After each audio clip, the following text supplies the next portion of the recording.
All right. Evan Bliss. Alan Sakian. What's up, my brother? Here we are. So happy to be here. I'm so happy that you were such an important foundational piece to simulation landing Wow. in Los Angeles. So thank you. It was a joy, man. You came around just around the time I could really use somebody like you in my life. So Amen. the gratitude is mutual. Wow. Yeah. So honored. Yeah. So Our tennis has been on fire. great word for it. I Yeah. agree. Yeah. Our dialectic's been gold. Evan's definitely been helping augment my worldview in really important ways. So also that feeling's mutual.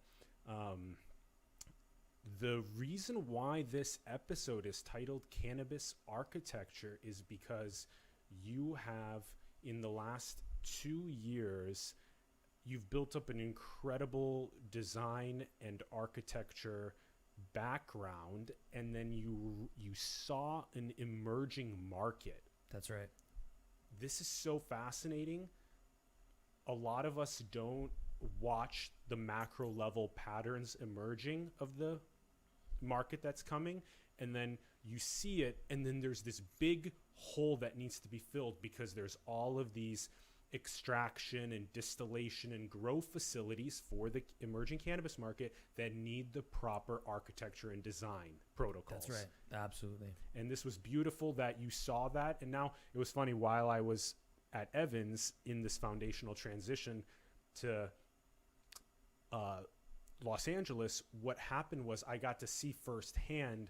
I got to go to a facility with you. That's right. Which was Let's not forget that. That's which right. was so cool. I went to a facility with Evan, and I saw him in action doing his high level execution of making sure that all of the proper architecture protocols are in place, because there's a lot of unique things in the code of law that have to be in place to make sure the facilities are safe and all this type of stuff, which we'll unpack.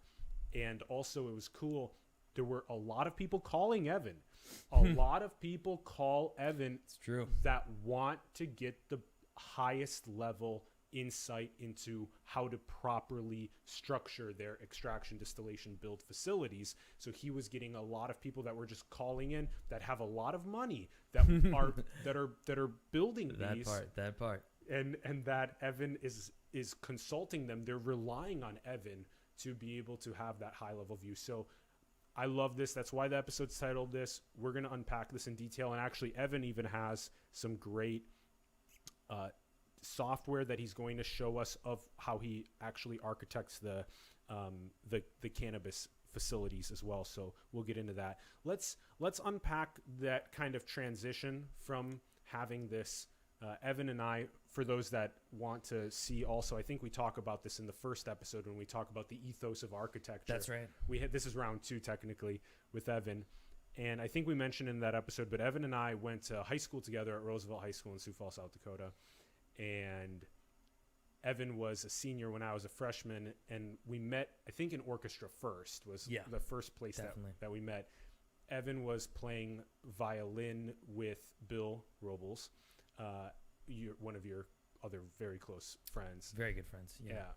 And Alan was a freshman playing the viola, and it was fun because these guys were seniors. It was a lot of fun. But so we've known each other 10 plus years. We're approaching 15 technically, because I was 14 when I came to high school. I'm almost 20 now, approaching 29, so it's crazy. It's wild stuff.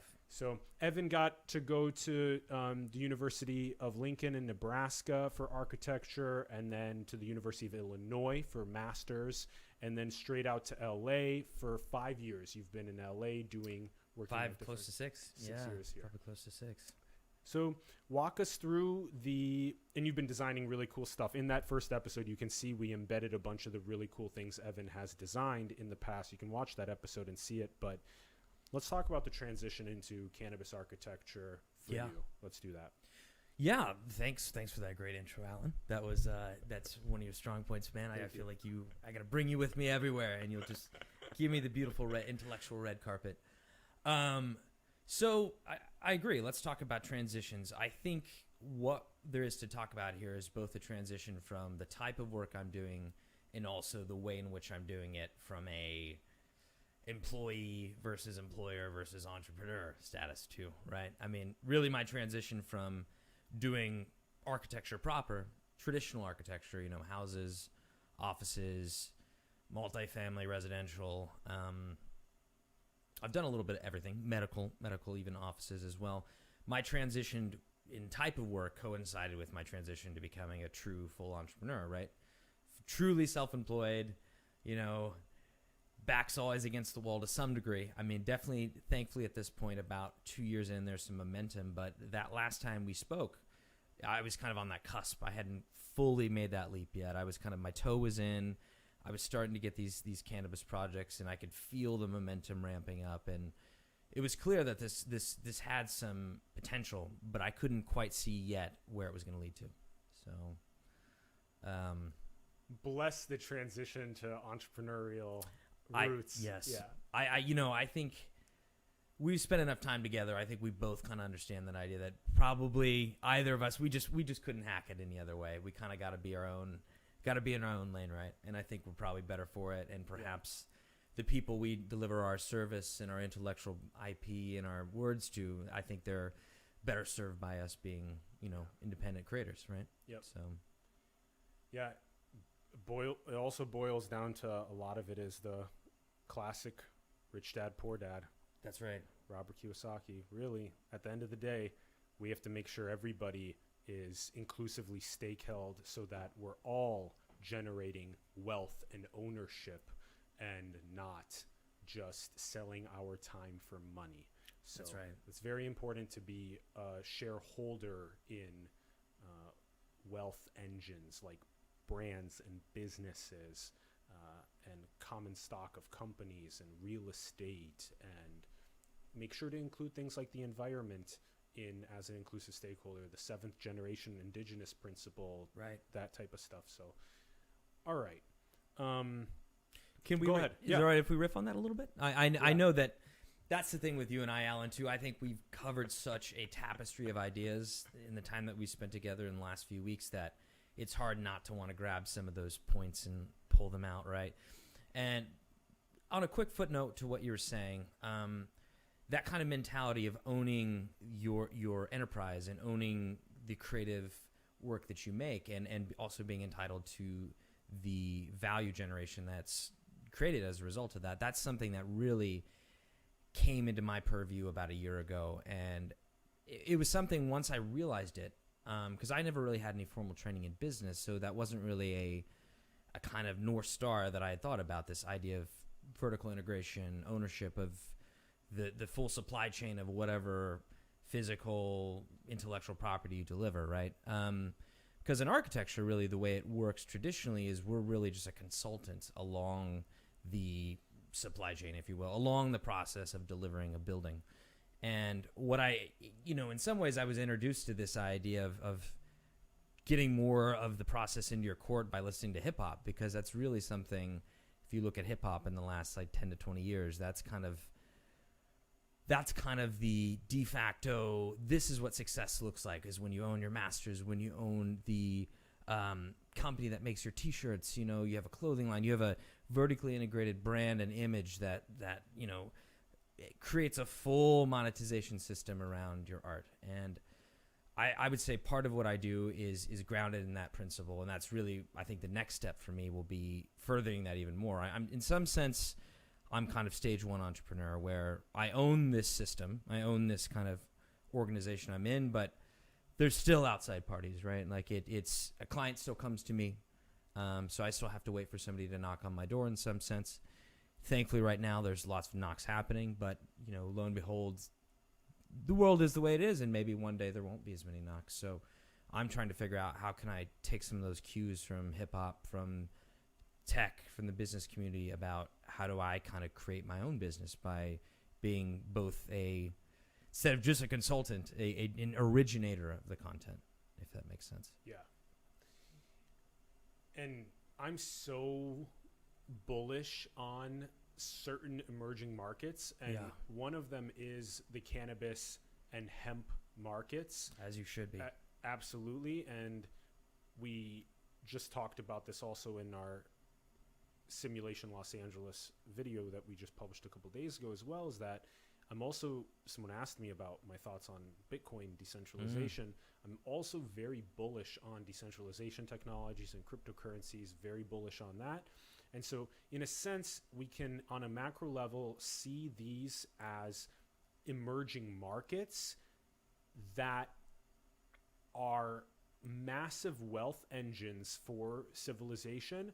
They are. And in order for us to properly, inclusively stakehold everyone as they become these massive fruits, is going to be critical to make sure that we don't just continue the extreme bifurcation of inequality, but rather that we aim to have everyone get wealthy year together in a way that kind of biomimics nature a little bit more closely. So, all right, let's sort of see where we're gonna head here with these first steps. I would maybe want us to do something along the lines of like, have identified now, we've talked about this on the show quite a bit, but that there's basically different codes of law in different countries. So countries are basically like little combinatorics of codes of law. And so the United States has a very friendly code of law to entrepreneurs. That's right. And so a lot of people are really excited. That's actually probably the number one thing about the USA that's like better than everything, is the entrepreneurial code of law. So a lot of people don't realize that, and they should definitely think about it more, because they can make a wealth engine for themselves that way. But so it's different, for example, for a country that has legalized cannabis in South America versus Europe versus Africa versus Asia versus North America. You're going to have different laws. And so now you also in the US have to do another combinatorial split between the 50 states. That's right. Yeah. Yeah. So Evan's worked everywhere from up and down the coast of California all the way out to Maine. Yep. On the far side, on the east. So all these different states have different combinatorics of laws that enable the emerging cannabis market to flourish. So you have to basically also analyze codes of law across the states. That's right. And then have basically the building codes, that architectural codes that for all of the different, I mean, you're going to walk us through this, but just the last week when I went with you, you know, you guys were like, we're going to have to put up a dozen of these massive, what were they called on the roof? Those would be condensers. Condensers. Yeah. And those weighed like 600 condensers pounds or something. 4 to 600 pounds, somewhere in that range. And so basically, if you're going to put 12 4 to 600 pound condensers on the roof, you really need strong, I was looking this up, the trusses, and you have to be able to distribute the weight from those points so that that's right, there's safety. So walk us through what it's like seeing all of the different combinatorics of like the United States cannabis emerging and working in the different markets, but also kind of fielding in the calls from the clients about, we want to do this. I think you were telling me that extraction is the vast majority right now of your cannabis architecting work.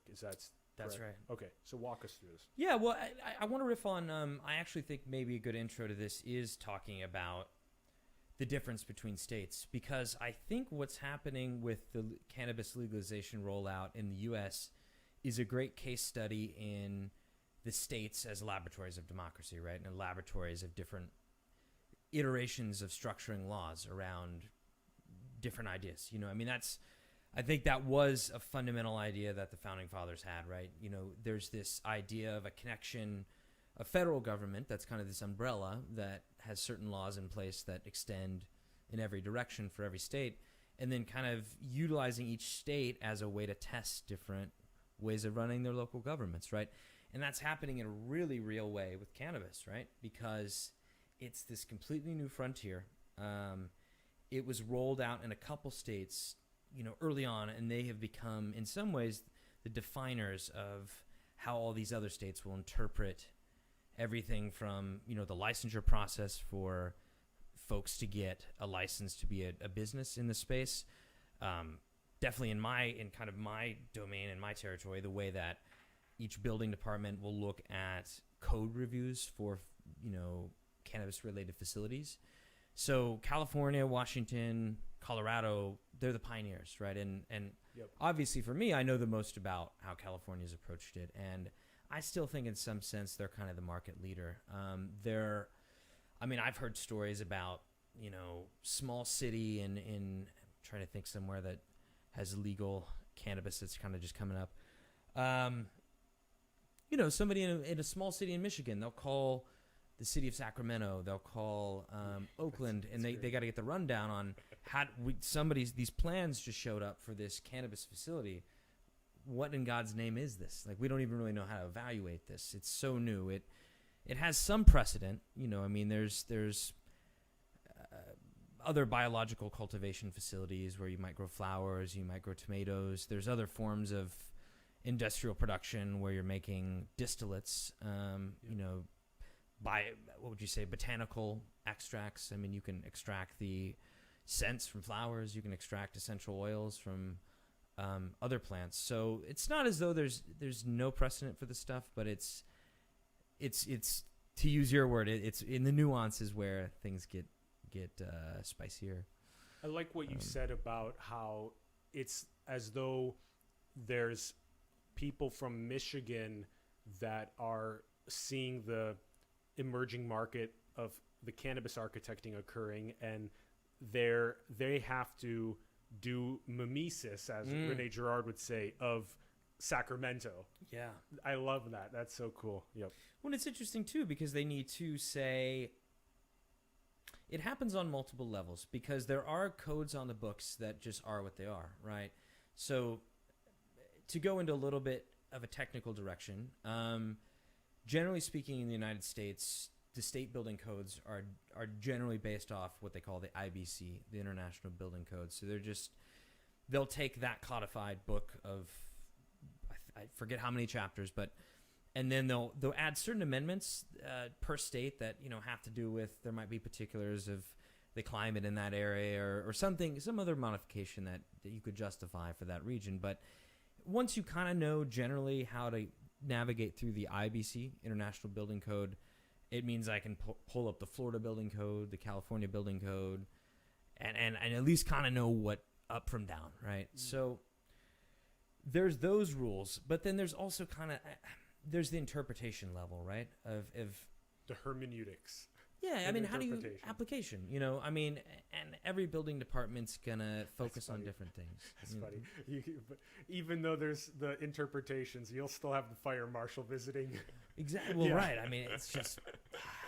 Yeah. It's an art and a science as much as we would. Yeah. To me, the art's kind of the political part, where what kind of.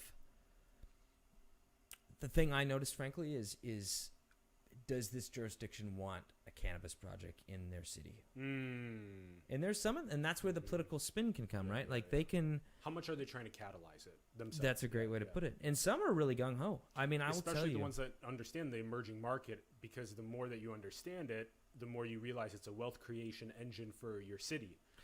Yeah, couldn't put it more concisely. And I'm seeing that a lot actually in my more recent projects here in California. A lot of these kind of desert cities that don't necessarily have a well-established industry anymore, that would love the cash flow, the tax dollar influx of a really high growth industry. So they're kind of accepting the cannabis and hemp industry with open arms. Yep. I'm Desert Hot Springs, Adelanto is where I have multiple projects.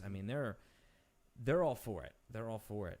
It's great for their tax base. It gives people jobs. Frankly, I think most of this product you can feel good about because I with the risk of going too much left field, I think we all kind of understand at this point that there are some clear benefits health-wise to this product, to cannabis and CBD, right? Yeah. So I don't think it's maybe a little bit different than the way you would think about another liquor store or bar opening in your town. I think there's an edge to that. I think we understand alcohol has a certain socially questionable impact in some cases. I can hit the spectrum because we've had at the New West Summit, which you came to, which was awesome. We've partnered with them the last 2 years to do partnership interviews through the world's leading cannabis tech conference. On one side, you have people that we got to interview on the program there, where you have these rare clusters of diseases where you're literally only one out of a couple dozen people on the entire planet that have this, and that there's nothing that hopping around the world to different world-renowned physicians trying to make sure you don't die at the age of like 16. Yeah. And the only thing that helped out after all of the world physicians tried everything and couldn't figure it out was a massive dose of hemp CBD daily. And so all of a sudden, the rare cluster of diseases went away, you know, hair's growing back, the super hardcore pain in the arthritis type things in the hands for like 16-year-olds is gone.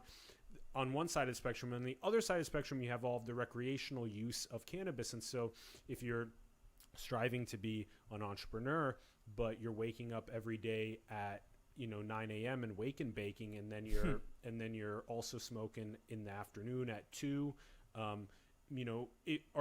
The question to ask yourself is that, are you really catalyzing your entrepreneurial success by doing that? That's a great question. And so there's these two sides of the spectrum, and then in alcohol is the same thing. You and I are very familiar with the Ballmer peak with alcohol. Yeah. Yep. So you can very fascinating to me. Yep. Yeah. You can microdose alcohol to a very small extent to where you're actually decrease your inhibition, your anxieties for socialization. We've heard of many people that have successfully attained world-renowned breakthroughs in fields like mathematics under a little bit of alcohol, things like that. And on the other side of the spectrum is where you said the other side of the spectrum on alcohol is where you're going to the bar, you're having 6 drinks, you're getting blackout intoxicated, you're doing one-night stands, and that's a whole. You might be have a higher proclivity to be violent. There's all of these drinking and driving. Be very, very vigilant with that. Yeah. So on a side note on the cannabis conversation, that's a very important point. But you're right that you're going to have places that are constantly trying to either, if you're hyper conservative and you absolutely don't want the advancement of the emerging market, you're actually missing out on what could be a multi-million, if not approaching tens of million or hundreds of millions of dollars for your city, plus all of the, not just money, but also the inclusive stakeholding, like we talked about, the medicinal benefits. On a recreational side, there's also potentially an uptick in creative strategy that can occur from small doses. So there's a lot of things that spur up these cities for ones that can try and become more open to the new emerging market coming. Absolutely. And I think,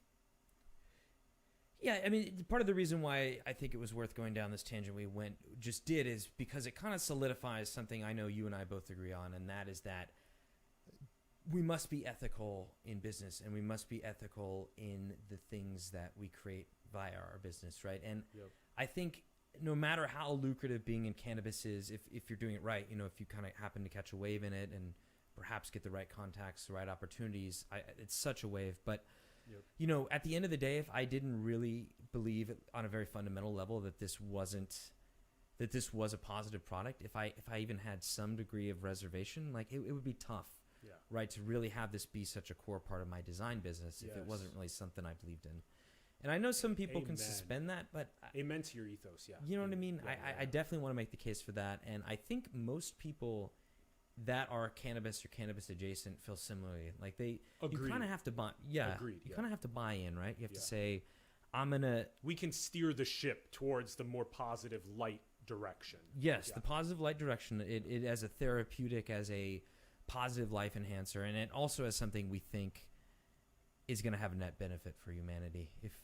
For most people, you'll find the occasional person who's clearly, they're just kind of, it sounded like a gold rush or it sounded like a cash cow, so they jumped in. They didn't really vet the ethics for themselves personally, but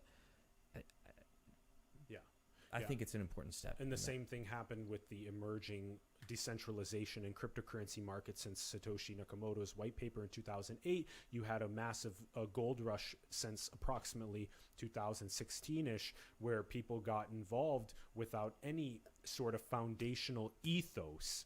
And that's the core thing, is you join into the emerging market with the recognition that you are steering the ethos of that emerging That's market, right. and you're trying to do it towards positive light, benevolence, inclusive stakeholding, love, that kind of stuff.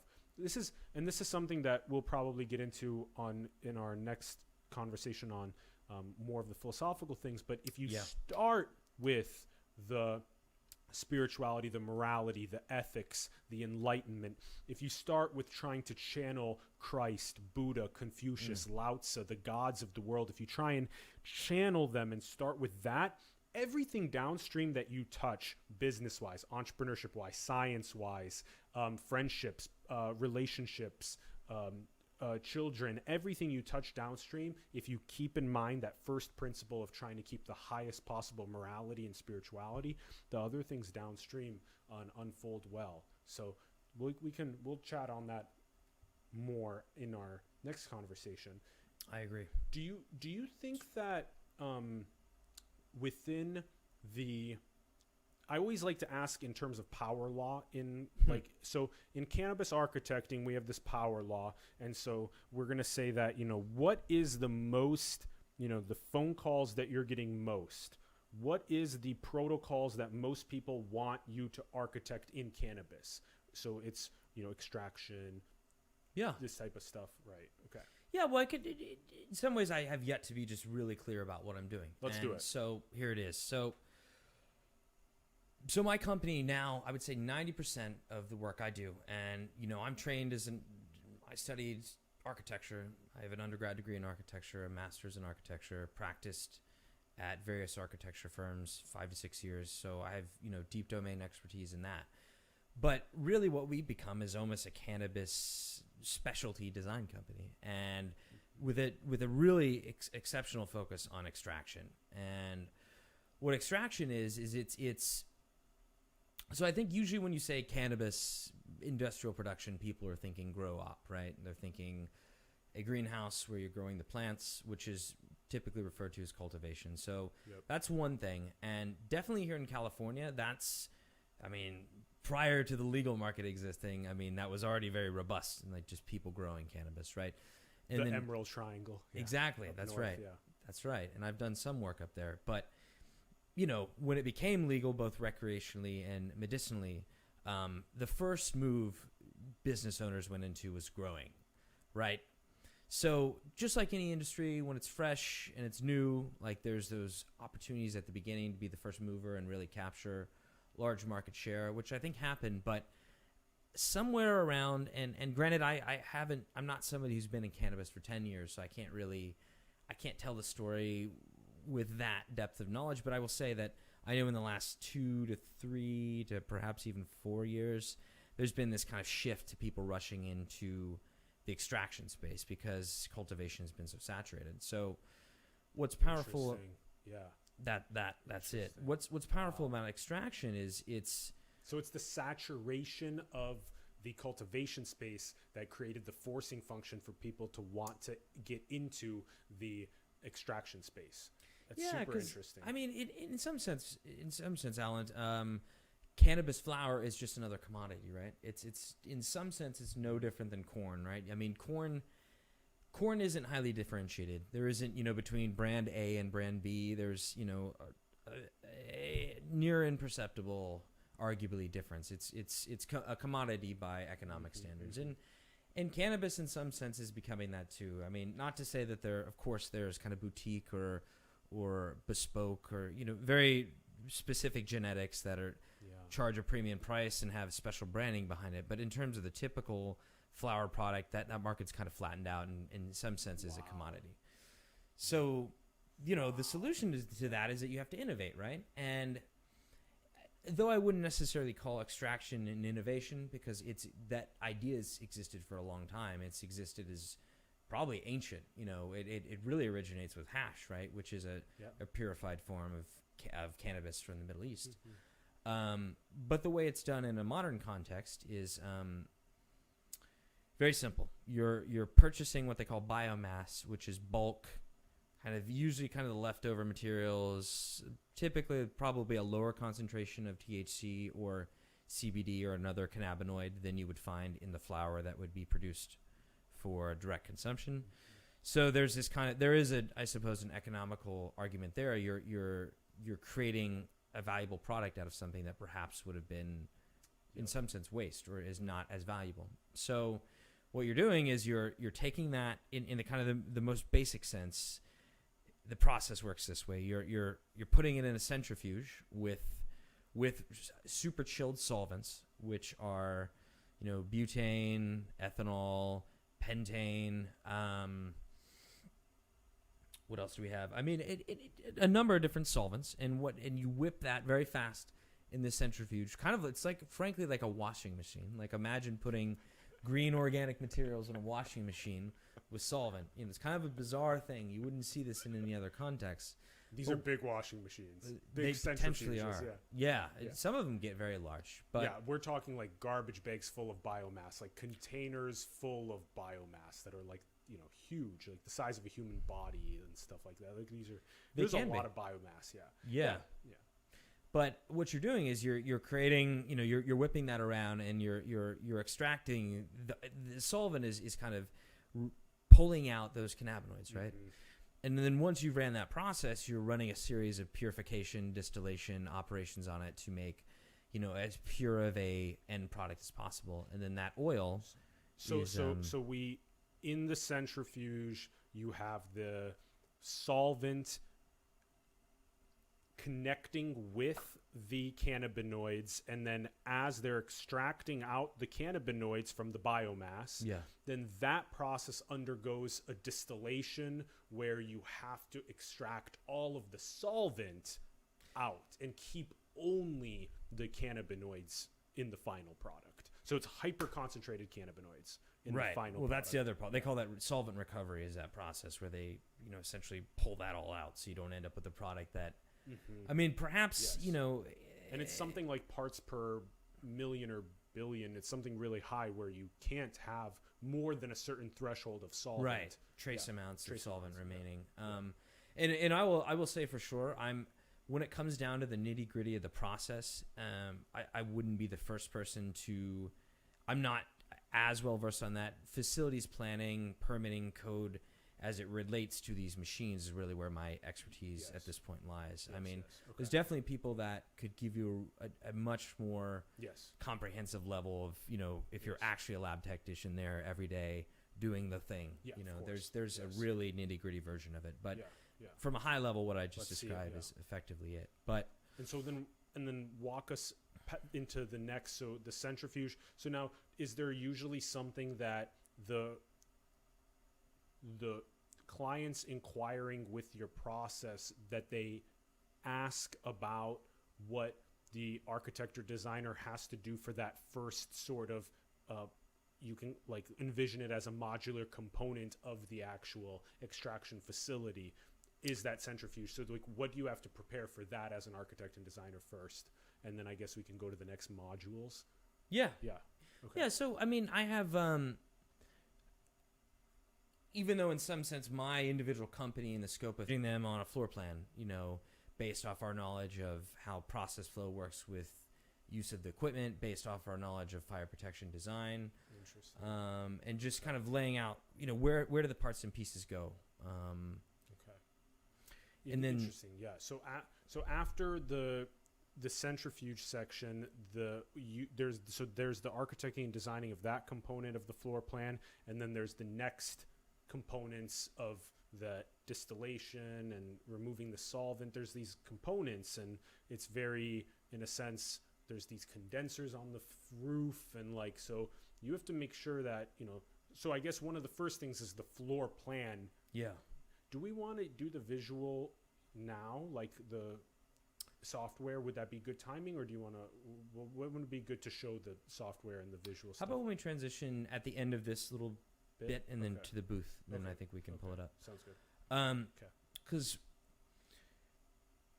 The bulk of my work and it starts when we've ended the kind of schematic design where we've proper drawings and specifications that we need that I include in my package of goods that I submit to cities. It really comes down to them having the right things for me, the right raw materials and information so that they can produce their work. So just that, like envisioning. So I'm coordinating the dance. Yes. Yeah. So there's Choreography. There's the conductor and Evan as the center node that is taking the client's desire for the distillation facility, and then Evan's connected to other nodes that do the plumbing, electrical, mechanical, and they have to. So you guys kind of go and do site visits, and they feed you their data packages about the entirety of the floor plan design, and then you plug it into you as the center node that feeds the data and the final design to the city. Yeah. Okay, and then the city then is like, okay, everything is here, so we're not going to be worried about catastrophic issues occurring. So because of that, the city approves, and then the process of the formation towards the distillation facility can actually be executed. So then that's really kind of the core of you as the orchestrator node, and then the conductor node, and then the other members of the orchestra, that symphony, that help put together that package that then goes to the city that they confirm for the cannabis architecting to actually be. Yeah. Okay. And I think it in that way of working definitely, I think, suits, to go on a mild tangent as well, that way of working what areas require, with extraction, what areas require explosion proof environments, because when you're doing this stuff with solvent, man, when you're whipping solvent around and cannabis around inside this giant washing machine, there's vapors that can make their way out into space, and if there's a high enough concentration in the area that any spark goes off, imagine one of these lights, or somebody flips a light switch, or their phone gets a notification and a circuit goes off. I mean, it could send something up, right? So that's really kind of where the rubber meets the road for me. And how I was able to start doing more of this was understanding what this explosion-proof environments side of the design was. Wow. Okay. So one of the main keys of distillation facility architecting is explosion-proof, explosion management of specifically ensuring that there's no, oh my gosh, like tiny leakages of solvent that can then get sparked and explode. So then, is that the booth? That's right. Okay. That's right. Okay. So basically, perhaps this might be the right moment time? to let's spin around a little model. I think, excellent.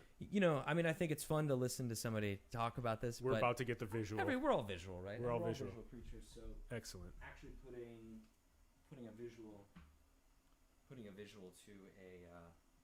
to a word is a valuable thing. Yeah. So, okay. We're here. All right.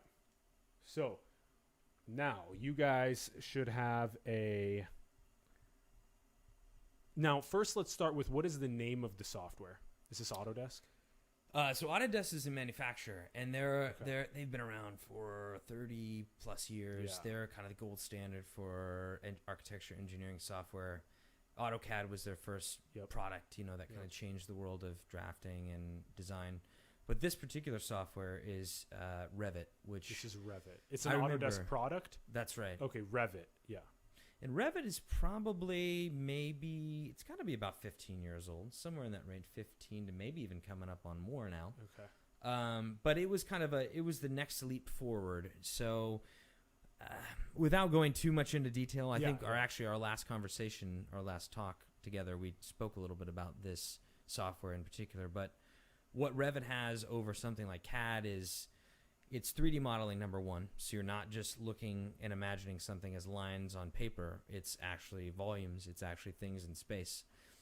But it's even beyond just 3D modeling. It's in some 3D softwares, when you model a sphere, that sphere doesn't have any properties or any materiality or any meaning to it until you assign meaning. But in Revit, it's what they call building information modeling, meaning that you're almost kind of building more like a kit of parts, where when you draw a wall or when you model a wall, it actually is a wall, and you can select, is this a CMU block wall that has, that's 8 inches thick, that has, some sort of reinforcement behind it? Is it a gypsum light metal framed interior partition that has, R13 insulation inside it? Like it'll automatically default to some of those properties, and those properties can also be tweaked. So there's a higher concentration of data in the component parts that you can embed in Revit versus the more generic CAD. Yeah, and it just there's some efficiencies that occur there, because it used to be with CAD, when you would draw one drawing, you had to, all that information that you placed on that drawing, you had to represent. If you're doing it, cutting a section vertically and looking at the building vertically, all those notes and all that information that you apply to that has to be re-represented when you do another drawing that shows the building from another angle or another cut. Whereas Revit, you embed that information, so when I cut something differently, show a different view, a lot of that's already just fed in. It's already there. Yeah. So it's just an incredible efficiency. Excellent. Time saver. Yeah. I love the benefit of advancements in software. That's for simplicity of creativity, and fire codes and all this type of stuff is super important. It's just an enabler. It's an enabler. Yeah. All right, let's see. And we could go down. There's other do it. rabbit holes I could go with Revit, but perhaps let's see what's going on with this. All right. So what we have here, I mean, I think in some ways this is a great archetypical representation of these cannabis projects I do. Because kind of what you can see right away is that this is just a big open, empty space. This warehouse, gosh, I'm trying to think, how big is it again? This is the 100,000 square foot one, or is this less? No, this probably, 50? Maybe let's say maybe it's about 50, maybe 50,000 square feet. Don't quote me on that. Ish. But wow. We're doing a portion of this space and turning it into an extraction operation. So those on the left right now, where it looks like those doors are opening, those are the metal booths. Those are those modules of where it's doing the safety explosion management is in those. Well, in this particular instance, actually those so the client already had shipping containers inside. They're just using these for processing rooms, like for workrooms. Oh, okay. So these long skinny guys that you're seeing here, in this case, actually aren't the boosts, but they look very similar. Okay. So, but in terms of a typical project, this is usually how it works out. Like, client comes to me, they've got a big, they've got a warehouse, big or a small, empty warehouse, and they want to build out a laboratory facility. So it's in our industry what they would call a tenant improvement, meaning that it's a raw tenant space, and then we're improving, we're building things inside it to improve the functionality, bring it up to an occupiable space. So this particular project is, I would say, on the bigger side. I mean, there's a lot of these things that we're building inside as compared to some where we might just even build, 1 or 2 rooms. But what are the different components you're building inside? Can you run us through that? Yeah, so in some cases, some of this is not terribly different than what you would find in any other industrial or office project. We're just, we're kind of building box rooms inside. So these rooms right here are actually just built out of typical gypsum studs and framing. Okay. So it's just what you would see, the typical drywall that you would find in a house, in an office, any kind of normal space. It's just white, flat. It's got light metal framing under it, so just typical studs, and then a gypsum ceiling. And that's kind of just the work rooms. Okay. Those serve as the spaces where you don't have classified equipment that needs explosion-proof Got it. treatment environment. Okay. So that's just where we're doing things that don't have that volatile aspect to them. And then where are the spaces that have that volatile aspect to them? Yeah. In this case, they are these bigger boxes over here, and Oh, yep. Okay, I see. and so what I'm gonna do is show another 3D view where I can kind of cut away at these a little more. Okay, cool. So the way that I approach doing these projects as well from a architectural and a documentation standpoint is that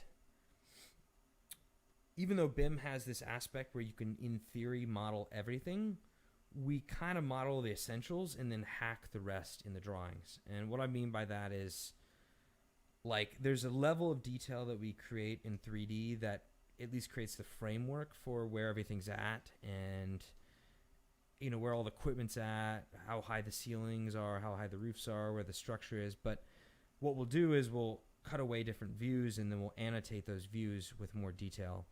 So what I'll show you after we cut away in one of these booths is I'll show you actually like a drawing sheet where we show the actual construction details of one of these booths inside. So Okay. but to just kind of give you an idea, this, if we cut into one of these booths here, so Oh, I see. You're giving us the interior so right now, of those explosion-proof booths. yeah, so both modules. these guys here, both these booths here are built of 18. Well, one is built of 18 gauge steel. The other 18 gauge steel. it's Wow. actually relatively light. It's Wow. actually not terribly thick. Wow. 18 gauge steel, very easy to ship out and assemble on site. Okay. And in theory, kind of what these booths are is they're almost like giant spray booths, right? Like if you've ever done spray painting and Yeah. it's kind of like a table that has Yep.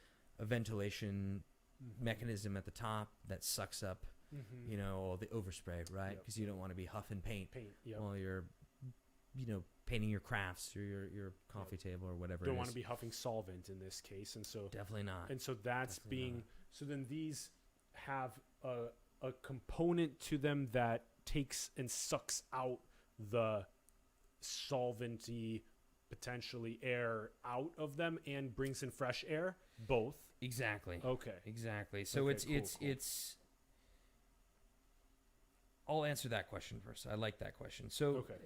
the fundamental way that this operates is it is this big box, and then it's got these little boxes on the end, right? These kind of like this part right here, right, where we've created this cavity. We've created this cavity that's referred to as a plenum in mechanical engineering. And you have that on both sides, right? You have this plenum, which is just a gap between the outside wall of the booth and this inside wall. Okay. And what's happening there is that's a place for air to be sucked in or to be spit out. So Okay.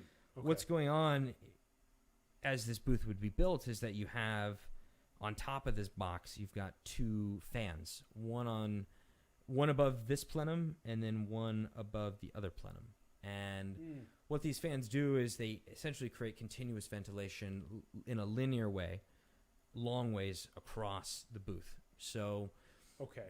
during typical operation, those Got it. fans are usually going to run at a fan speed they call 500 CFM, 500 CFM, which is kind of a moderate speed, but it's enough that it keeps fresh air coming in continuously. And what's going on is those fans are ducted directly to the outside, so which they have to be. We have to have a way to get fresh air into this box where all this wacky stuff is happening with solvents and where there's the potential Yes. for this gases to build up in the air. You got to kind of keep a continuous flow.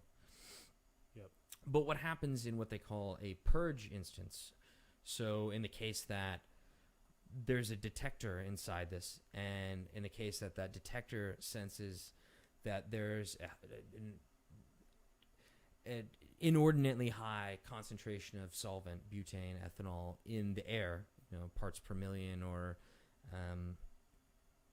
there's different metrics by which you would measure that. But if the detector sees that, or it detects that, then it'll kick on those fans to a high speed, typically 1500, 2000 CFM. Interesting. So it's dynamically adjusting based on the ppm potentially of solvent in the air. Exactly. Its speed is being adjusted to that. So you have what would be like an outflow of air and an inflow of air going into the module. Exactly. It's Okay. just continuously cycling through. So And then these have to be placed close to the exteriors of buildings then.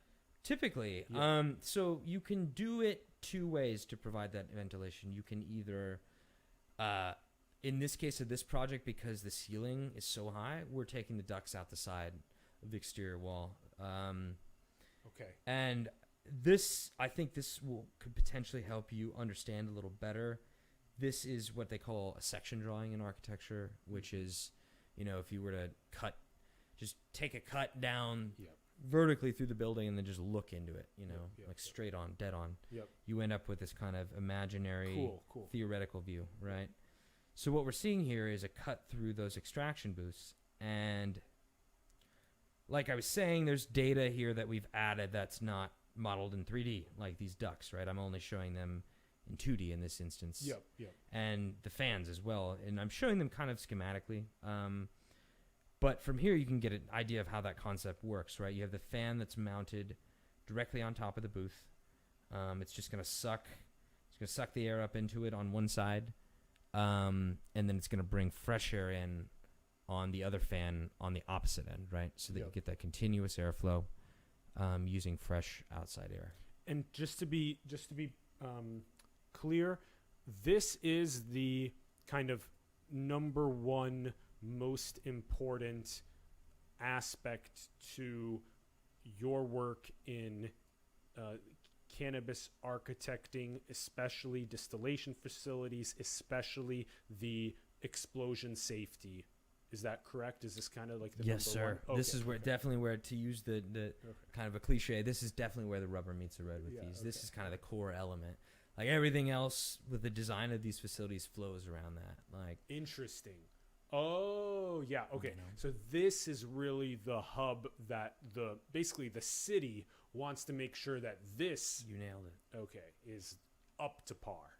Yeah, and this is where I really had to nail down and double down and become an expert in how this works and what codes I need to be conscious of to make sure that we're designing this space, that we're documenting this space in a way that shows all those critical metrics that the city's going to look for.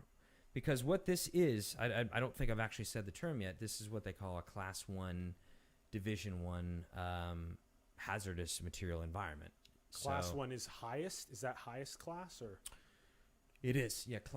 There's classes, Yeah. and then there's divisions, and those are, they go down, I believe, through 3. There's 1 through 3 in class, and then 1 through 3 in And you divisions. said this is Class 1, Division 1.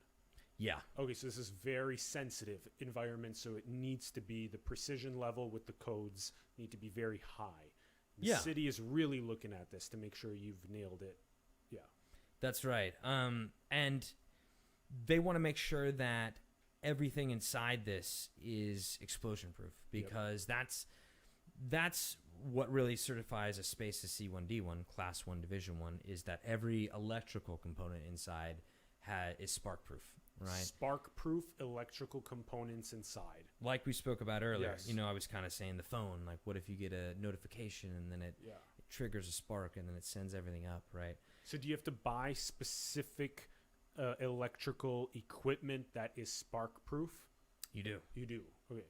So here's where we can kind of go into the innovation and so like I said before, this is a team effort. This isn't, I'm just a part of this puzzle, I have my own company that specializes specifically in taking that kind of initial design, where are the parts and pieces, where do all the machines go, what boosts do we need, how big do we need the boost to be to fit all the machines, source explosion proof outlets on the wall for any equipment you got to plug in this thing. Wow. And so you got to get that right? Yeah. You got to nail every component of this. It's got to be certified. It's got to meet the engineering standards. And then you have to document that well enough in your plans and in your engineering reports that you can communicate that to a jurisdiction that would be approving it. So trust me, I mean, there's a lot of potential pitfalls along that journey if you're going to try to build your own one of these, right? Yeah. So where the innovation comes in, C1D1 Labs, the company that makes these booths, they said, hey, why not make a turnkey solution? Why are we reinventing the wheel every time? Why can't we just have a product that we ship out and it's got everything, right? It's got the exit signs that are explosion proof. It's got the switches. It's got the electrical. It's got the 18-inch explosion proof fans that can accommodate the 500 CFM up to 15 or 20, 2000 CFM. It has the control panel that coordinates and all those components together so that when the gas detector triggers, it knows to increase the fan speed, right? Yeah. So Interesting. it's a turnkey solution. Turnkey solution. C1D1 Labs. That's right. That's super. And I give a interesting. pitch. I will definitely give a plug to them. They Yeah. deserve a plug. Yeah, So, that's hell yeah. good company. It'd be fun to bring on someone that is one of the founders or something like that onto the show. I talk to him very frequently. That'd be so a we lot of should- fun Yeah. because that's an interesting way to, like you said, if like 20 years ago or whatever, you had so many people going and trying to individually source the different electrical components that were explosion proof, and that would just be a nightmare, to now be able to go to C1D1 Labs and to say I'm building a distillation facility, and then it's just like click and drag and drop basically. And well, well, I know in a this- best case scenario, I'm not. You in a know, mess, yeah. I'm not going to pretend that. Yeah. I mean, and the thing is, there is a gap. And like I said, where I kind of come in is that gap between, okay, we've got the booth and we've got the explosion proof components, like this unit of it we've got, but how does that fit into and connect to everything else infrastructurally Totally. with the Yes, building? And yes. that's kind of my domain expertise. It's like when you do know. click and drag, before you drop, you have to work with the architect and designers to make sure that when you do drop, that everything is going to be flawless in because otherwise the city just won't approve it anyway. So It's kind of like yeah. I would say in some ways it's kind of like dropping if you're into computers. I used to do that stuff when I was a teenager, but if you've ever built your own computer, it's like when you drop the processor into the motherboard, right? yeah. So what I'm doing is the motherboard circuit layout, and then this booth is the boom. processor, the Great Intel. analogy. Yeah. Great So- analogy. Yeah. So it's funny because architects are then like a motherboard, and then the components are like the C1D1 Labs and all Mhm. the other components that you drop in. So that's an interesting analogy.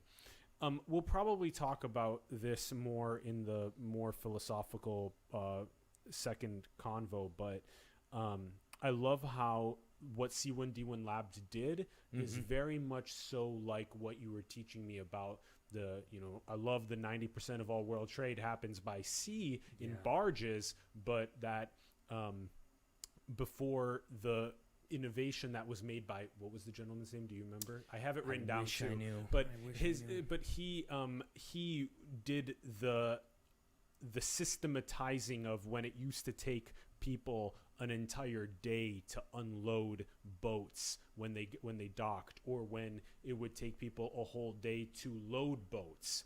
Yeah. Rather than that, the actual shipping containers that go on barges, that are the rectangular ones that have very special safety locks and latches on them, Right. so that they can stack. Which now you can use those massive cranes at seaports that enable the barges to be just super quickly unloaded, loaded, whereas it used to take so much longer. And now it's same thing, C1D1 Labs, pop up, and then Yeah. you work with the architect designer to make that happen. Actually, this sort of modularity is or just like we were talking about with motherboards as well, the modularity philosophy is huge. Even in FIRST Robotics, with the kids that build robots to complete objectives on playing fields that IMC and judge and game announce for, they do a very similar process with modules inside of their robots that have to fit into very specific size restrictions, like if it was going to get shipped off as a rover onto Mars or whatever. And I think actually, Apple for their devices also has to have this modularity it's such a famous example of like Yeah. putting together the module.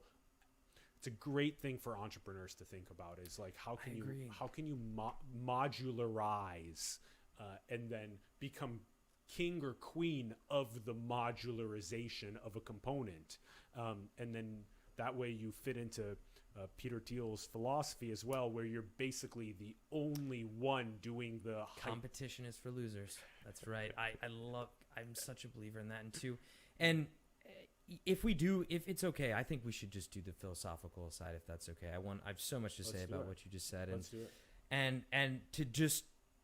to go a little bit more on the Peter Thiel quote there.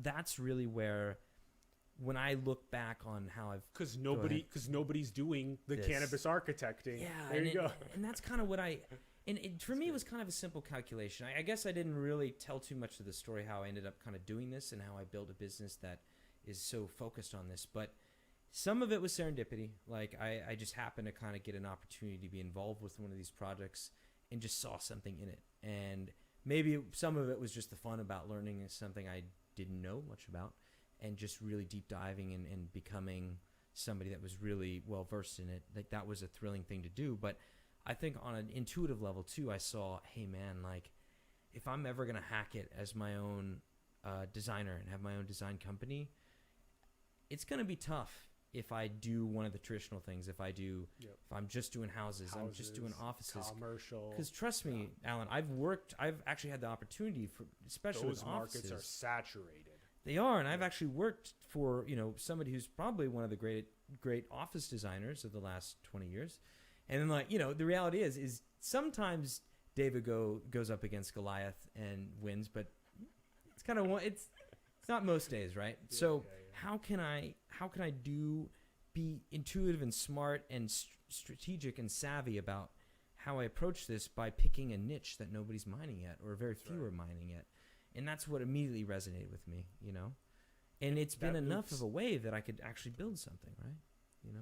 Yes, that loops us also to the very beginning of the episode where we talked about the emerging market of cannabis, and to sort of see what nobody else is doing and be able to fill that niche at the highest level, so that you basically become the cannabis architecting monopoly and you become the Goliath for a while, until maybe at some point some David can come in and also try and innovate that kind of forces you to also see what they're doing.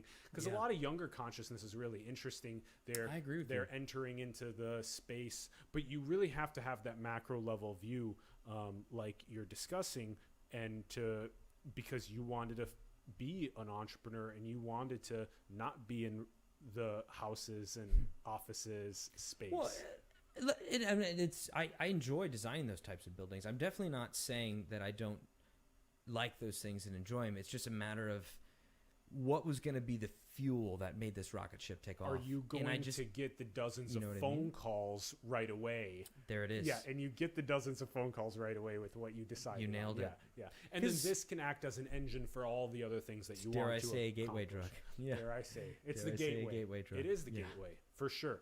This is your gateway. A lot of entrepreneurs, when they talk about the entrepreneur becoming an entrepreneur, as Cuban says, it's really important to find your gateway. That's right. And if you have to scan the landscape of the markets to find your niche and your gateway in, and then once you kind of become that Peter Thiel monopoly of the space, and you saturate it with your brilliance and creativity and hyper demand of all of the people that are just like, oh, I'm popping up in Michigan. And he calls his homie in California, and the homie in California is like, yo, I've worked with Studio Bliss. You got to work with them. Yeah. And that's ultimately what will also fuel all of your other downstream desires in North Star potentials. And some of those. We've talked about some of them. Yeah. And I think at the end of the day, the problem we solve for clients is we help remove some of the uncertainty in this process. The issue and the reason why we've been so robust is that your average person who's doing construction drawings for these projects, or working with MEP teams and engineers, they just don't know. Most just don't know anything about these project types. The only way you would maybe know a little bit about this is if you were a classically trained engineer, would be if you'd worked in like petroleum engineering or Sure. designed petroleum facilities, Yes, because there's yes. some of these standards that are That makes a lot of playing out sense. there, Yes, of for course. reasons you can imagine, solvents, hazardous materials, Explosion, hazardous safety. liquids. Yeah. Yes. Interesting. So But- only like petroleum engineers or like refinery engineers would They would even know about C1D1. stuff like this. Yeah. Yeah, because even in like whatever aerospace or automotive manufacturing, there's not really these like explosion proof. And maybe Maybe there's there's bits some of with it. motors and jets and stuff Yeah. like that, but yeah. But I mean, it and I think any good business solves a problem, right? That's at its core. That's what we have to do, is solve a problem for somebody. Yep. And I think why this works so well is it's very clear what the problem is, Yep. and we give a very clear solution. Solution The to problem it. is Yep. you have this very specific set of codes and very specific type of facility we're trying to create. Your average designer, engineer throws their hands up, Yep. or has to spend hours researching to figure the hell out how this works, Yep. and they might not even get it right. 0.9% have wouldn't know, and that's why you fill the 0.1%. let's that nail does this for know, you. That nails it. For And you. let's remove the uncertainty. Like, these people are already spending generally large sums of money to build these facilities. Trust me. I mean, some of these pieces of equipment themselves are $100,000, just Yeah. for one, and that's only one piece of equipment in the yeah, process. yeah, So yeah. these are not, I mean, we're talking sometimes millions and millions of dollars to build one of these facilities. So you don't, Yep. you don't want to be risking, you don't want to be taking too much risk with how you execute this. You want Yeah. somebody who knows Yes. a roadmap. Yes. So Would you say that there's other critical components that you want to show on the software before maybe we? well, I think What other- without the risk of just going too hyper specific and technical, which I think we could certainly do with this. But I think what we needed from this, I think, in terms of just explaining what's going on here in terms of the C1D1 aspect, Yep. in terms of these pieces of equipment. I think maybe taking a peek at some of these that are modeled in here, like this. Okay, let's do it. Here, I'll come. back This, to it. I think, just to put a visual, just because we talked about it so specifically earlier, this is what they call a centrifuge, right? So this, Interesting, yeah, there it is. it's kind of exactly what you would imagine. It's Yeah. this, it's got this, vessel on top that you put the cannabis in, and you put the solvent, you're piping the hyper chilled solvent into, and then you've got this motor on the right side here that's going to spin this thing really, really, really fast. That's and the just- motor on the right. That's been Exactly. Interesting. And it's not shown here in this particular little 3D model, but there's, a control panel where you, not Uh-huh. terribly different than a washing machine, where you Yeah. set the speed and those sorts of Yes, things. yes, yes. Okay. But so I think that gives you an idea. Cool. You think that's good on software, on showing it's the good on software. architecture and Yeah. design layouts and stuff? Yeah. I could show you a little more about documentation. I mean, Cool. these drawing sets, like I was saying about the BIM aspect, what we're doing is modeling the major 3D components, and then in each one of these sheets that we're creating that are part of the drawing set for the cities and for the contractors, we're taking cuts through those 3D modeled components and then drawing additional information over them. So I think probably most of your viewers know what a floor plan is. I think we all know what that is. And here, we have these series of different annotations on top of the floor plan that are telling you about Yeah.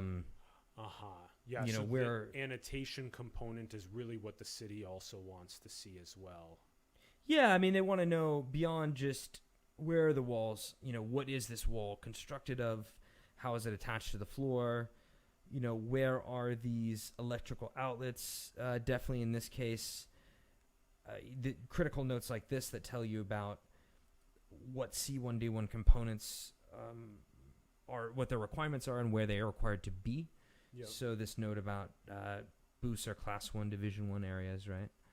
Oh, sure. Yep. There's all these notes here with the numbers, which are what we call keynotes, which, that's standard for all architecture projects. And those all tag to here on the right Okay. side. So it's just a list. So, you kind of file through and you see the 1, the 2, the 3, and you can go over here and read about what is being called out there. Yep. In some case here it was fix up the floor, notes for the contractor, fill any cracks, refinish with epoxy, those sorts of things. But yeah, without going too, I mean, we could do a Okay. whole episode for sure on just architectural documentation. But yeah. it's I think that's enough intro to explain. Excellent. Okay. Wow. I was gonna say, as you were going through that, what was really interesting that came up for me was this sort of idea that it's probably the other person that understands probably as much as you do is probably the guy at the city That's right. that gets these files. Yeah. Or girl. Well, they Whoever have to be. at the city Yeah. gets the files. Yeah. And in some ways we kind of feed them information to, so one of the other people on the team that I work with on an ongoing basis, the outside company, all the consultants, there's a fire protection engineer that writes a report that essentially describes the process that's occurring in this facility. Wow. It describes how, line by line, how does each component meet the fire codes. That's its own thing. I'm not really touching much in regard to the fire protection aspect of it. That's really in his camp. But that report is a critical Totally. element of the submission, because the plan reviewer at the city can read through it and immediately understand what's being proposed. They don't have to just Yes. kind of look at this like Yes. centrifuge and kind of scratch their head and wonder what the hell that thing is. So Yeah. It's kind of like what one of your close friends here, Alex Knesevic, was introducing. As you introduced me to him and I got introduced to his work in ophthalmology, he also has a very similar process where the actual optometrists do a significant amount of the upfront work for the ophthalmologist to be able to see the client in a way that's more efficient. So as you pass also the file over to the fire safety engineer, who has to review and provide their feedback to the city, who then doesn't have to do the hyper nuanced analysis of the fire stuff because that was already modularly taken care of. great. Yeah. Yeah. Once again, that reference to the modular. Yeah. Which we didn't riff off it, but the line of thinking that we have around it, which we can do. We can kind of go down that now, or we can save it. Yeah, I think so. I think we have so many things to also talk about regarding so. like consciousness and metaphysics, the nature of reality, the nature of being, also maximizing human potential, next generation architectures, all this kind of stuff, philosophy, psychology, archetypes, temperaments, all these types of things that we can dive into more nuance on our second convo.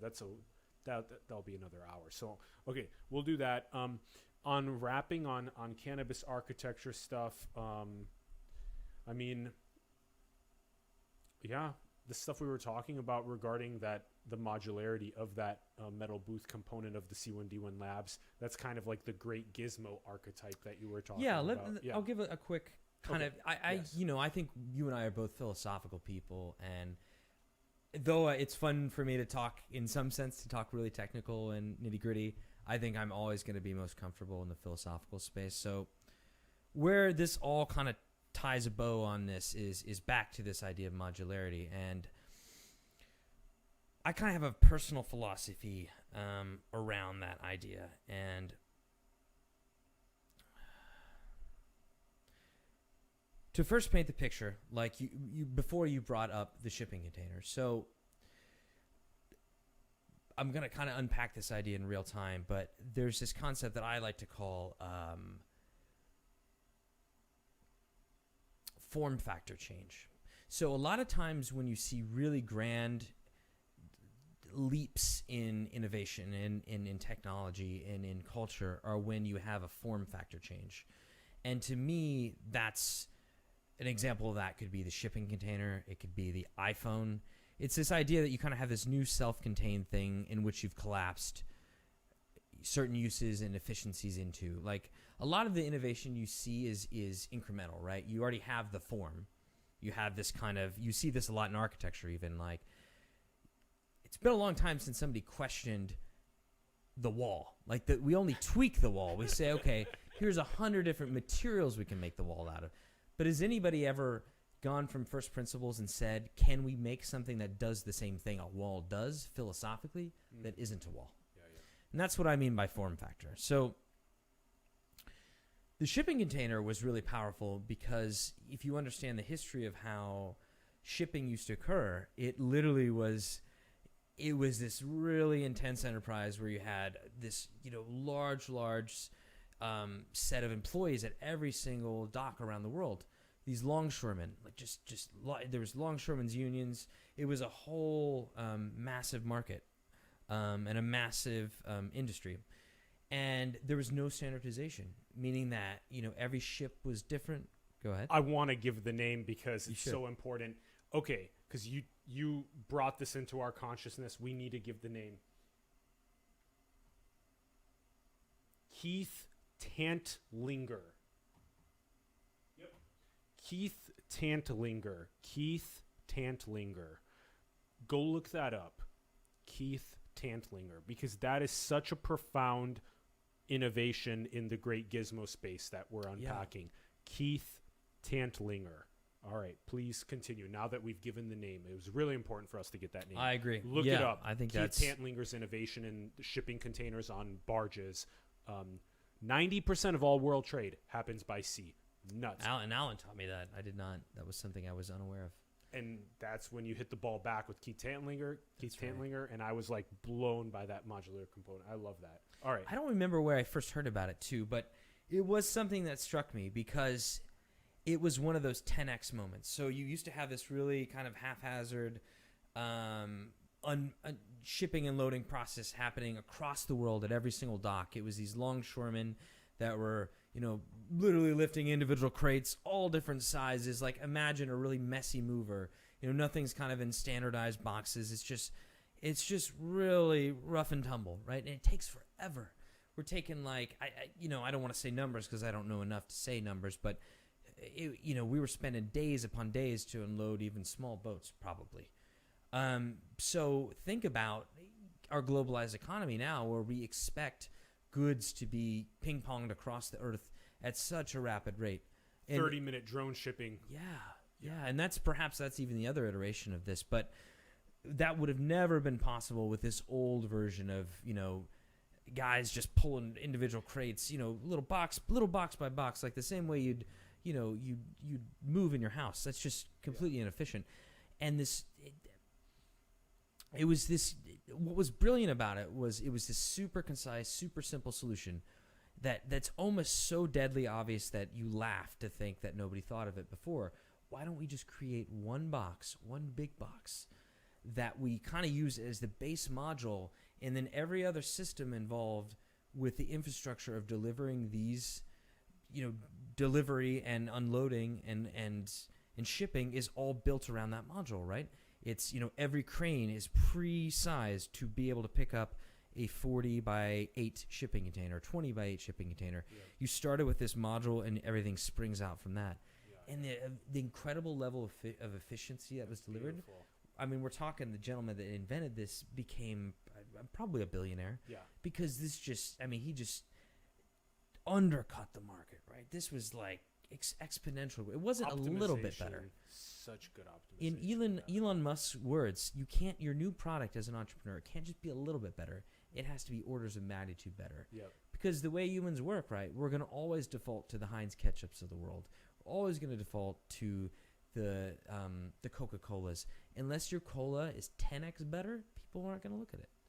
It's human psychology. We go with what's familiar unless it's way, way, way better, right? Mm-hmm. People won't even notice. Yeah. But this guy changed the world. He's an unspoken hero. Yeah, for sure. Yep. And I see this pattern across. I mean, I could go on forever. There's an element of this that's a very kind of Western and American way of approaching things. Like, how do we create discrete solutions that can almost be tacked on to solve a problem? Like you saw that with an argument that was made by one of my favorite architectural theorists, a gentleman named Rainer Banham, which I would highly recommend you all look up. He's probably not very well known outside of architecture, but he actually had quite a fascination and a fetishization almost of Los Angeles. He wrote a very iconic book called Los Angeles, The Architecture of Four Ecologies, where he kind of distills the different infrastructures of LA and how they kind of enabled the city. He analyzes the freeways, the beaches, the suburbs. It's been a while since I've read it, so I can't speak to it too well. But he wrote a shorter essay that was called The Great Gizmo, and it analyzed this kind of like American, almost decentralized, the American tendency to derive decentralized, discrete solutions to problems. The archetypical example that he used was the outboard motor that you use on a boat. Like, instead of having to just come up with this custom thing for every single boat, where we got to consider like what's the hull width, what's the hull thickness, where's the motor going to rest in the hull, like this little thing, this little solution, like we're just going to build this box that you clip on and it solves the problem, and it works with any boat, and it creates mobility. Yep. And I kind of see that with the iPhone too, like this kind of self-contained thing that solves all these problems and kind of can be deployed for anything. Like it can be a video capture, it can be a phone, it can be an internet search, but it's all in this like little handheld. It's Yep. Instead of creating these kind of custom one-off things to do all these little things, you create this really poetic solution that's all self-contained. Yes. Love that. Yep. And that's what I see in the best designs. It's kind of synthesis. Yes. But I love that. Yeah.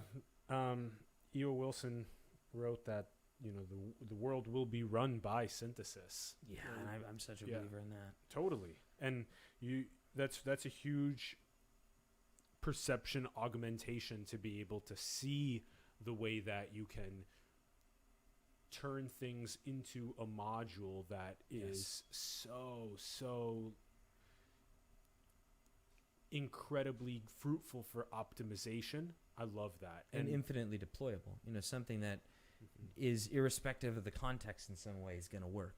Something that kind of has this rugged, almost libertarian sensibility to it, right? Like, I the other example I think we talked about before we got on live was about the covered wagon, perhaps, is like an iteration of this, that it's the covered wagon almost predated, there's this kind of people drive around the country now in campers and this kind of hippie vision of you can go anywhere, live anywhere, everything you need can be put in a little box and you can live a truly free, pioneering, freewheeling lifestyle. But the old version of that was you packed up this module of the covered wagon, and that brought you to the new, not the new world, but the Western, the manifest destiny of the Western U.S. You just packed that thing up, and it was a one-stop solution to take your life from Boston to Reno, Nevada, San Francisco. So I think there's something uniquely entrepreneurial, American, libertarian, free thinking about those kind of solutions, and they're very there's a connection, I think, to decentralization that's happening now with currency. All that, I think we're seeing that rebooted again, this kind of strong interest in not having a centralized mechanism. A train is the opposite of a covered wagon, right? Like, you have to have heavy infrastructure for the train to run on.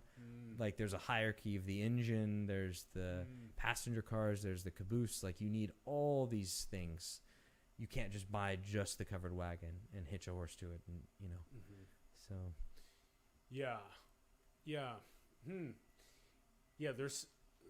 there's a lot of nuance, because there's also kind of like this centralization component also to the iPhone as well, as much as, you're right, which is kind of interesting. So there's a little like nuance there, but it's not a perfect. I think that one's not a perfect analog. But even then, there's kind of a centralization in a sense component to even the boat motor or the shipping container, in the sense of it being kind of like patented as the only solution for the boat motor or for the shipping container, and then everybody has to run through the centralized entity on that part of the train of execution.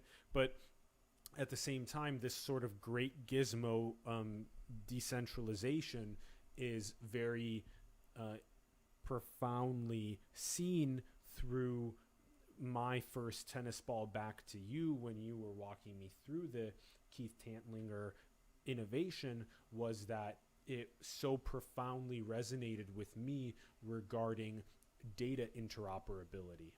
Yeah, Yeah. I'm glad you're bringing that example up, and that really that hit me like a ton of bricks. It So, made my mind just was racing after that. So smart. Let's Tell let's us about that, Alex. just quick Yeah. on this is that the same way that, and I write about this in High Level Perception as well, that the same way that you see the intercellular communication happening between two cells to be able to talk, the same way that on the micro level, on the meso level, between two humans being able to talk, or on the macro level between two countries being able to send goods to each other via barges across the sea. Yeah.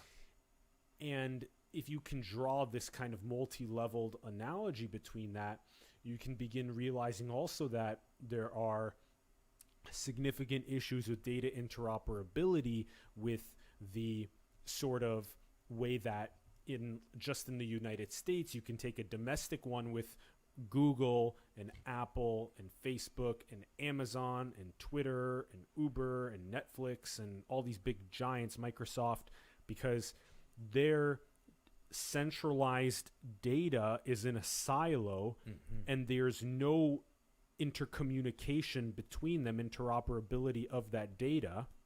Yeah.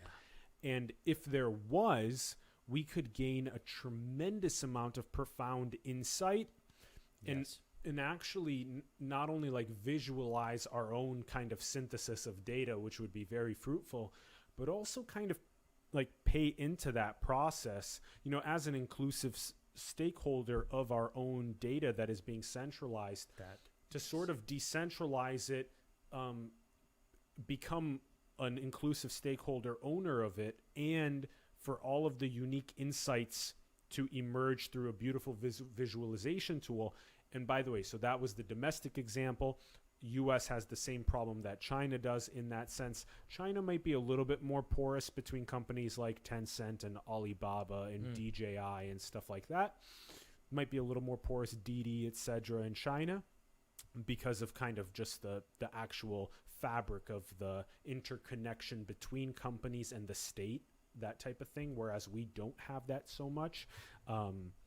And on a planetary level, so rather than the domestic levels in the US and China, on the planetary level, that can be thought of like almost like the United Nations is like the meeting place of 200 cells that go and meet at the United Nations, that then have some sort of like an intercellular communication that occurs. Yeah. To say something along the lines of like, hey, Congo right now is having issues with the amount of deforestation that's occurring, and because they want to become more economically, they want to receive the economic fruits. And so what we can do is, instead of like Brazil with deforestation, Congo with deforestation, instead of having some of the perverse incentives around the destruction of our planetary ecology for the short-term gratification of economic growth, what we can do is we can provide a financial incentive for places like Brazil and the Congo to preserve the rainforests, because somewhere around 30% of all of the planetary photosynthesis that occurs, that enables us to take the 20,000 breaths of oxygen that we take every single day, is occurring from the rainforests, and 70% occurs from the photosynthesis from the phytoplankton. It's profoundly important for us to keep our rainforests. And so, That's right. and there's a lot of biodiversity that can be found there that can also be kind of like what happened with GFP in jellyfish, or with channel rhodopsin in algae for optogenetics, or for other biotech advancements, there is a lot of biodiversity that we can leverage to understand where the next CRISPR-Cas9 is and things like that. So you definitely don't want to wipe out biodiversity because there's a lot of unique insights that we could retain. So congregating on a planetary level the cells to be able to talk to each other and create these inclusive stakeholding data interoperabilities is super duper important and extremely undervalued, and is the future of if we want to actually be able to attain Star Trek. Because I want Star Trek. Everyone really wants Star Trek level abundance, but right now it's like chimpanzees throwing poop at each other's faces on the planetary level. And so if you imagine the planet Earth as a single cell, if the USA is the mitochondria and China is the ribosome and Saudi Arabia is the Golgi apparatus, and you have all these different cellular components, they need to be able to talk to each other intracellularly, right? So inside of the actual cell. They need to be able to properly talk to each other so the cell does not pathologize. The same thing is true on the planetary level. If Saudi Arabia and Russia and the Congo and Brazil and China and Japan and the US and Germany, UK don't talk to each other efficiently, we will have planetary pathology occur. And that's sort of what we just are seeing right now, is a lot of great success mixed with a lot of pathology. And the way to solve that is to increase our data interoperability, our communication between each other, so that we can inclusively stakehold all of our flourishing towards that Star Trek future that we all want. And as we said in High Level Perception, that is the seed, that is the nutrient of every single human getting the proper nourishment that it needs in order to flower and produce gifts. That's right. That's the essence. That part. That's it. Wow, it's a very beautiful vision. Very beautiful vision, Alan. And I think it stemmed from that. Right. From that Keith Tantlinger, bit on, you can't just know that 90% of all world trade happens by sea. You also have to know that Keith Tantlinger made this incredible modular advancement that enabled and that is interoperability. Exactly. Yeah. And analogously, that's the intercellular interoperability. Operability was that little module that's kind of the transfer point between port A and port B. They can now communicate with each other because they have this standardized unit. Yep. The crane over there lifts a 20 by 8, and the crane over there also lifts a 20 by 8. So like they can the talk. crane in Oakland and the crane in Singapore Exactly. is the same style of crane that's picking up the same sort of style-sized container. And imagine that it used to not be that. Yeah. It was every box was a different size. I think you said it was like in the moving truck. In the exactly. moving truck, Just imagine you have like that, a bunch the chaos of that, yeah, right? Yeah, But on the scale of global shipping, and so the shipping container thing was also a catalyst for globalization in a global marketplace. Without that, we would not have everything at our doorstep from Amazon. Whenever we need it, it was preceded all those other things that we think. I think some of us, because we overemphasize or we love technology so much and it's really at the forefront, tech in the sense of software. That's kind of how we think about everything. But those innovations in the physical world that predated Amazon, if those wouldn't have happened and fell into place, there could have never been Amazon. That's right. Yeah. That interoperability. But the part I think you mentioned in your last kind of breakdown of this subject as well that I think we really honed in on was this idea of interoperability between data packets. Yep. Like, can somebody come up with a shipping container for data, for personal data, so that there can be some sort of transfer of personal data or kind of how a person is using software, their trends, their habits, their predilections. Can there be a module of that so that it can be shared between companies or nonprofits or governments in a good way, ideally? I mean, there has to be, of course, some sort of ethical way to do this. Yep. But right now, any data information that Facebook has about us, as far as I understand, there is not like backwards compatibility with that data however that's mined or however it's tabulated, that data can't be sent to the government or to a nonprofit, and I don't think they can read that, right? There's not. It's like an operating system difference. Like they're on Windows, metaphorically, and then the other company is on Mac OS, right? There isn't that form factor sameness. Yeah, and I would love to give a shout out because you're speaking about exactly what we interviewed. We're both speaking about the subject. We interviewed John Battelle on the show, and he is literally currently right now working on a machine portability in data interoperability. It's fantastic. So it's a $1 billion idea in my opinion. Yeah. And so he's doing that at Columbia right now. So I would highly recommend watching the episode if that's something you're passionate about with John Battelle, and I actually think it was called like data architecture. So that's very funny that we of course got to this within our episode about architecting. It's all really architecting, as we've philosophically said many times in our last week together, that architecting is absolutely not limited to houses and offices, but it's also, in essence, architecting is the way that you, on a macro level, can envision civilization design. Yeah. And that's my favorite way to envision.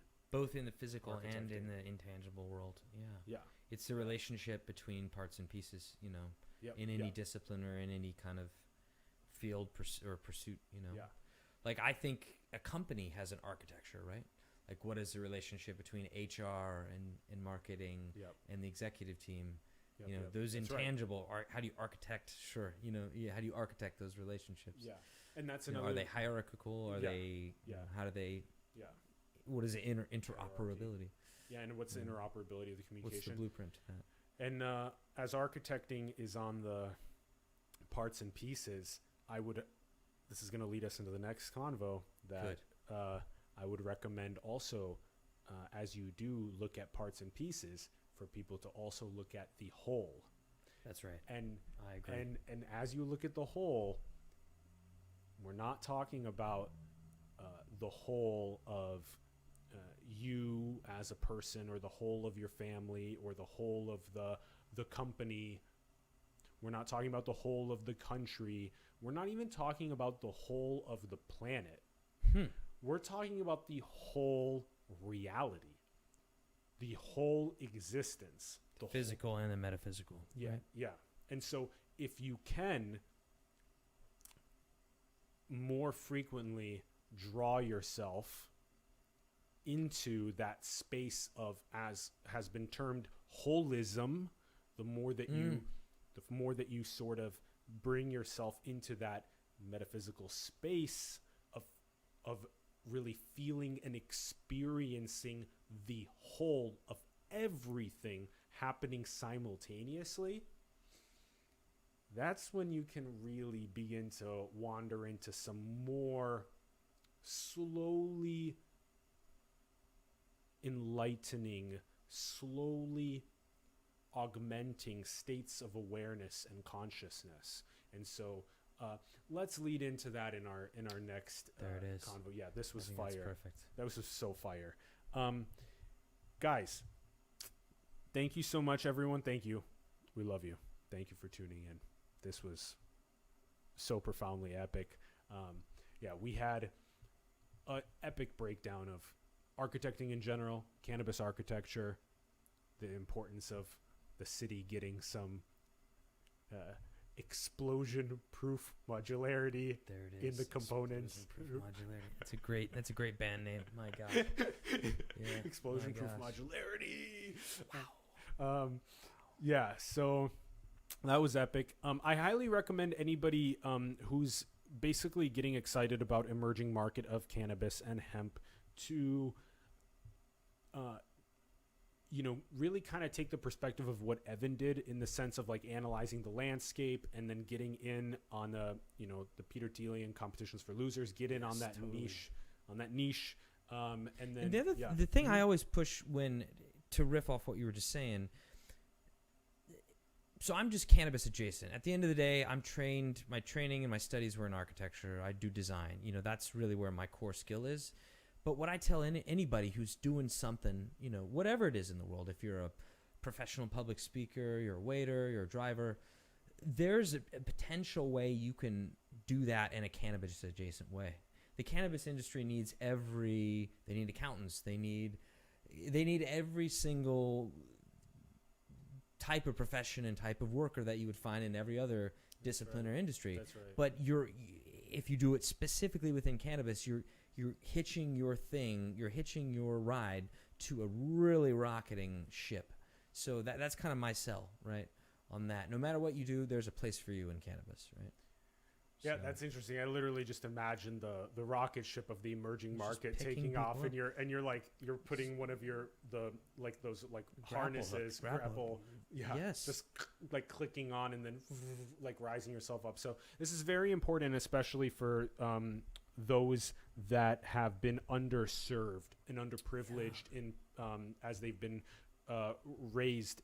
And This could be your moment. Yeah, so I agree. yeah, exactly. So grab the reins and pursue entrepreneurship here. So that's epic. We had some great breakdown with the great Gizmo philosophy there. That was awesome. So Keith Tantlinger, for those that really again want to kind of dive into that data interoperability, modularity. I love that.